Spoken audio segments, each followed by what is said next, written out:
Friends of MichianaOutdoorsNews.com, Mark Zona with you again, and I'm going to talk to you about a subject that I actually get a lot of times when I'm doing seminars. I really don't think about it a lot when I'm out alone, but it's an ongoing question. Anywhere I go do seminars, people talk to me about what lines I use throughout a season, and really that's a hard question to answer. But here's the best way to put it. I used to be a old school mono fisherman. That's all I used was green mono throughout the Midwest. You all know, you're all out there. I know who you are. That was the way we fished throughout really the 80s, 90s, and the early 2000s. But then came fluorocarbon, okay? And what you're gonna get out of fluorocarbon, less stretch and stronger. And what's funny is if you fish fluorocarbon a lot, you can go back to a mono. I let my kids throw mono a lot. I'm going to tell you why in a second.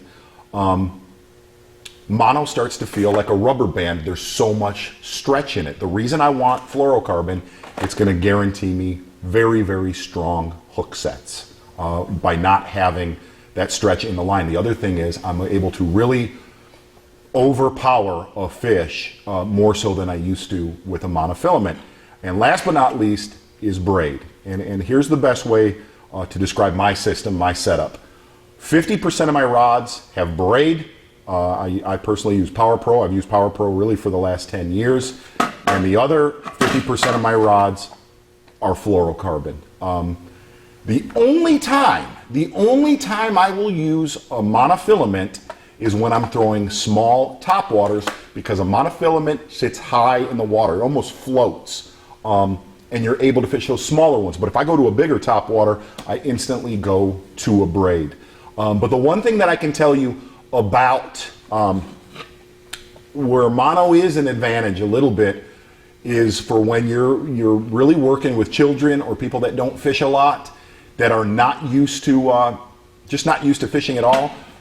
You don't need to babysit mono as much as everything else. You're gonna get long casts, and they'll get used to it. And when they're ready to advance to whether it's a super line or a fluorocarbon, that's, you know, I just recently moved my kids up to using fluorocarbon, but I started them with mono just to get confidence in their own casting, because you don't need to sit there and babysit it as much.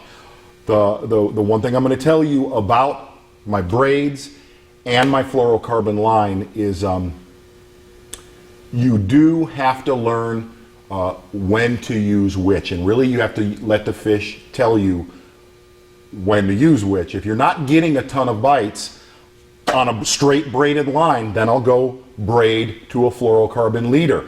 If it's still struggling to get a few bites, then I'll go to all fluorocarbon. But if I can get by with braid, by far what I'm going to use to ensure my hook sets and to ensure landing a big one.